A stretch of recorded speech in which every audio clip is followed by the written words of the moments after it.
آپ دیکھیے حضرت فاروق اعظم رضی اللہ تعالیٰ عنہ نے مسئلہ بیان کیا تو جناب فاروق اعظم رضی اللہ تعالیٰ عنہ نے اس مسئلے میں عورتوں کے مہر کے متعلقہ جو حق مہر ہوتا ہے خاتون کا، اس کے متعلقہ جناب عمر نے کوئی مسئلہ بیان کیا۔ تو آپ جمعہ پڑھا کے باہر نکلے تو ایک خاتون کھڑی تھی دروازے پر، کہنے لگی امیر المومنین حد ہو گئی ہے، آپ عورتوں کو مہر لینے پر پابندی لگا رہے ہیں، اتنا لینا اتنا نہ لینا، اور اللہ رسول نے کھلی اجازت دی ہے جتنا مرضی لے لیں۔ اس خاتون نے دلائل پیش کیے۔ اب امیر المومنین کے سامنے ایک تو ہے کہ عام مرد کے سامنے عورت بات کرے تو لوگ قبول نہیں کرتے، اور 22 لاکھ مربع میل کا حکمران اور جس کے بارے میں معروف ہے کہ ان کا درہ ہر وقت چلتا ہے، اس خاتون نے جناب عمر سے کہا کہ جناب مسئلہ یوں ہے، آپ نے یوں بیان کیا ہے۔ اب ارد گرد لوگ کھڑے تھے، کسی نے یہ نہیں کہا گستاخ معاذ اللہ تو کیا کہہ رہی ہے، امیر المومنین کے سامنے کلام کرتی ہے۔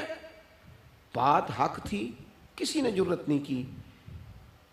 ایک شخص حضرت عمر سے کہنے لگے حضور آپ کچھ بولتے کیوں نہیں، کوئی تبصرہ کریں۔ فرمانے لگے بولنا کیا ہے، ایک مرد نے خطا کی ہے اور ایک عورت ٹھیک کہہ رہی ہے، اس کی بات درست ہے، میں کھلے دل سے قبول کرتا ہوں۔ نفس پر گرچہ چوٹ لگتی ہے اسے قبول کریں، کیوں حق کے معاملے میں حضرت صاحب بندے بڑے اچھے ہیں، قبلہ بڑے نفیس آدمی، اور جناب ان کی طبیعت بڑی اچھی ہے، تو پھر آپ قبول کر لیں ان کی بات کو۔ کہتے ہیں آپ دعا کریں میرے لیے میں قبول کر لوں، آپ دعا کریں میں ٹھیک ہو جاؤں۔ او خدا کے بندے، جسے تو ٹھیک سمجھ رہا ہے اس کی بات کو قبول کر، اس بات کا قائل ہو جا، اس پر عمل کر۔ ہمارے مزاجوں میں وہ جو نفسانی خواہشات کا غلبہ ہے آج بھی پوری طرح وہ ہمیں اپنی لپیٹ میں لیے ہوئے، ہم سمجھنے کو تیار نہیں ہوتے۔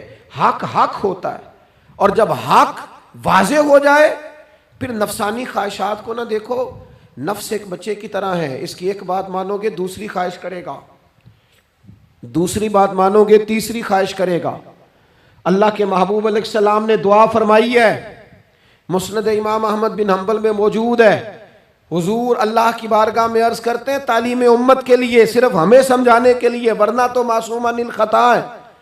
محبوب اللہ کی بارگاہ میں عرض کرتے ہیں اے اللہ مجھے اس خواہش سے بچانا جو ایک اور خواہش میں مبتلا کر دے، اس خواہش سے بچانا جو خواہشات کے دروازے کھول۔ ہم اپنے نفس کو لے کر دین کے مقابلے میں کھڑے ہو گئے۔ میری برادری کہتی ہے کہ شادی میں ڈھول بجے گا، تماشا ہوگا، اور اللہ رسول کہتے ہیں کہ اس میں شریعت کا بول بالا ہوگا، پتہ چلے گا جیتتا کون ہے۔ میری اولاد کہتی ہے کہ اس رستے جانا ہے، رب رسول فرماتے ہیں اس راہ پہ جانا ہے۔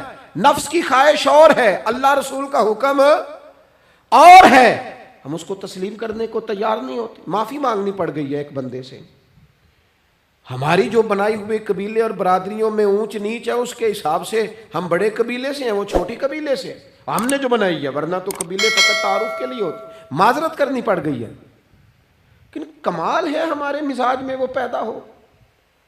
اللہ رسول کو راضی کرنے کے لیے تھوڑی دیر اپنے نفس کو کچلے، ممکن ہے ایسا ہو، کرتے نہیں ایسا، مزاج نہیں بنایا۔